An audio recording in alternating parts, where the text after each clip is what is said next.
अब इसी को इसका एक और विस्तार स्वरूप है इस लीला का, उसको राधा न्याय कहते हैं।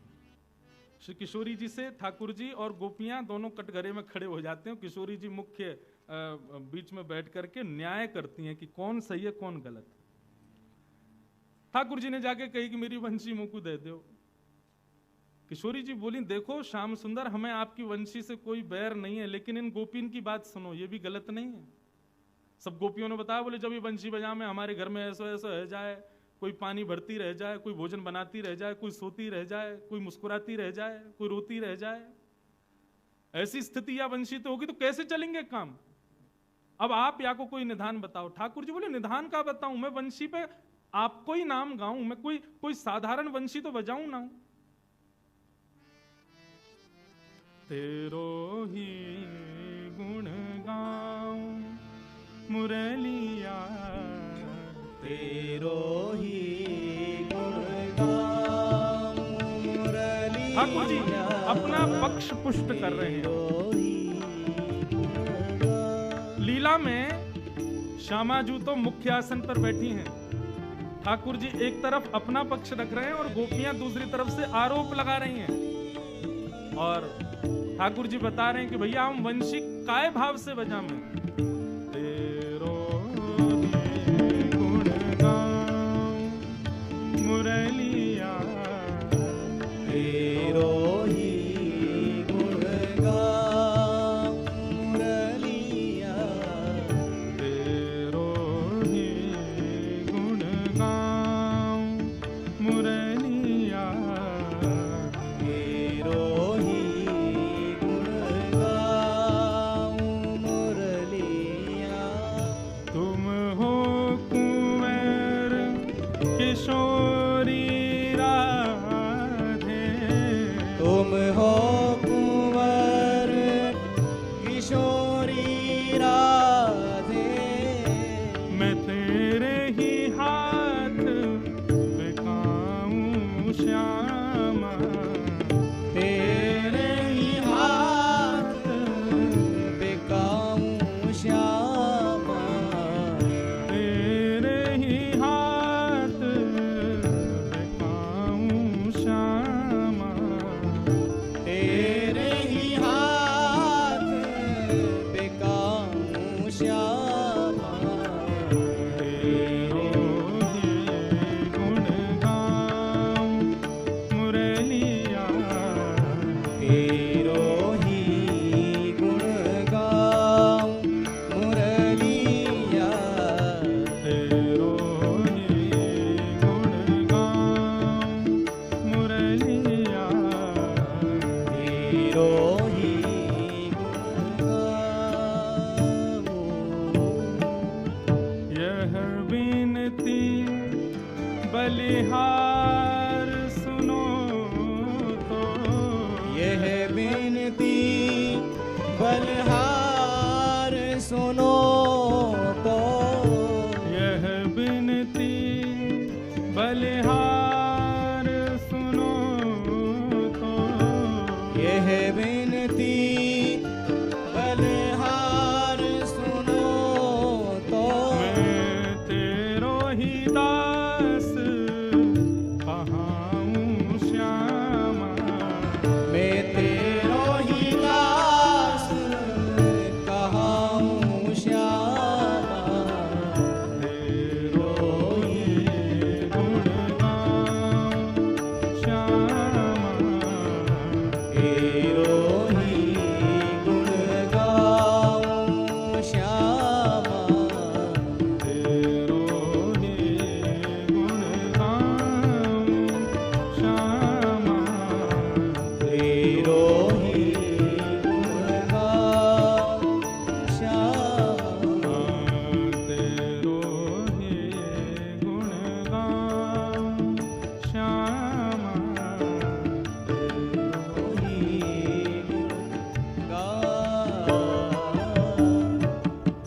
ठाकुर जी बिल्कुल भाव में आ गए, रोवे ही बारे ने का देर में हाथ जोड़ के कह रहे हैं, हे श्यामा जी मैंने वंशी कोई के घर बिगाड़वे को थोड़ी बजाई है, मुझे कहा पतो ये गोपी कब कहा कौन सी लीला कर रही है। मैं तो आपको जब स्मरण करूं, आपको याद करूं तब वह वंशी को वादन करूं।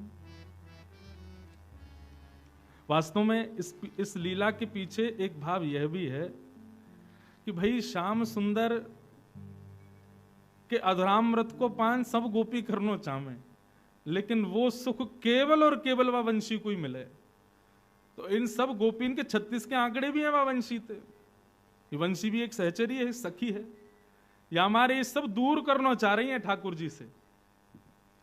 लेकिन आज ठाकुर जी अपना पक्ष कह रहे हैं कि हे श्यामाजू, हमने वह वंशी के द्वारा कोई के घर बिगाड़वे की इच्छा ना रखी, और तो और मैं अपने सुख के लिए भी नहीं बजाता कि मोए कोई राग रागिनीन को बजावे को बहुत सुख मिले, मुझको अच्छा लगे, ऐसा नहीं। मैं तो आपको जब स्मरण करूं तब बजाऊं। श्यामाजू, मैं तो आपको दास हूं, मैं तो आपको सेवक हूं।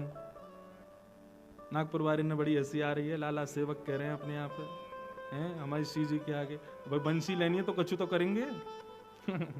वैसे तो हमारे ठाकुर जी सदा ही दास हैं, लेकिन प्रार्थना कर रहे हैं श्यामाजू मेरी बात सुनो, मैं कहां गलत हूं।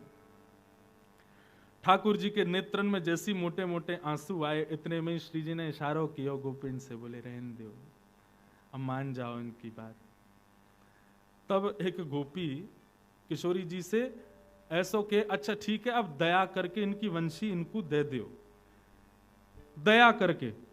ये कोई इस न्याय में जीत गए हैं या इनका पक्ष मजबूत है इस बात से नहीं, दया करके इनकी वंशी दो। और श्री जी वैसे एक बात कहूं, वह वंशी को हमें रखना भी नहीं चाहिए। बोले क्यों, क्यों नहीं रखना चाहिए? युवती मन घन चोरनी दे हो अगते डार, याहे मिले पट चोर सो चोर चोर की यार। बोले ये जो वंशी है ना, हमें कहीं से पता चलिए ये भी श्याम सुंदर ने चोरी करके अपनाई है, तो यह भी चोर हैं और ये वंशी भी तो वैरणी चोरनी है। बोले क्यों, ये हमारे चित्त को चुरावे?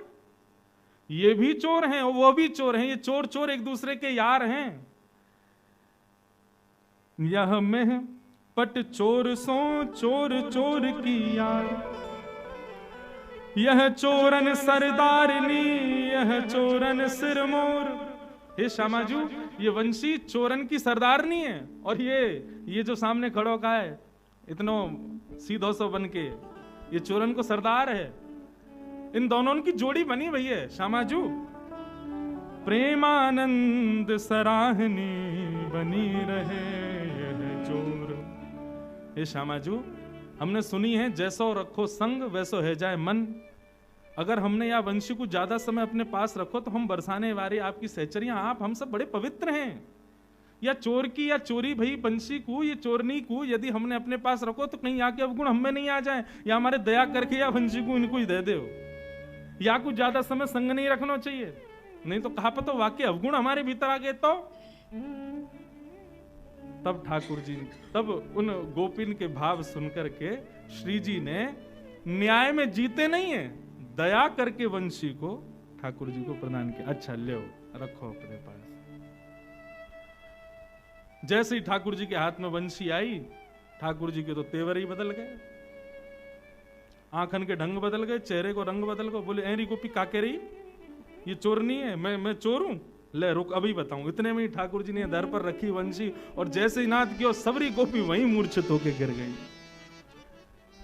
और श्यामा श्याम की अद्भुत लीला का ये मधुर भाव प्रकट हुआ। ऐसे हमारे ठाकुर जी की मधुर लीलाएं ब्रज में प्रधानता रूप से रहती रहें। ऐसी वंशी के सुंदर भाव हैं। तो ठाकुर जी वंशी का भाव से बजावे, किशोरी जी को स्मरण करें तब वंशी बजावे।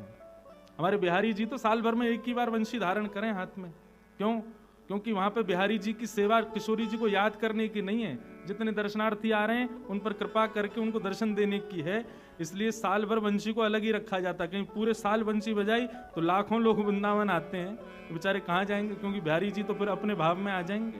या हमारे साल में एक ही बार वंशी हमारे ठाकुर जी धारण करें। और हमारे लाल जी भी जब आरती होवे तभी वंशी को धारण करें। वंशी धारण करते ही मतलब अब स्मृति, अब श्री जी स्मरण में कृष्ण है, अब इनकी आरती उतारो।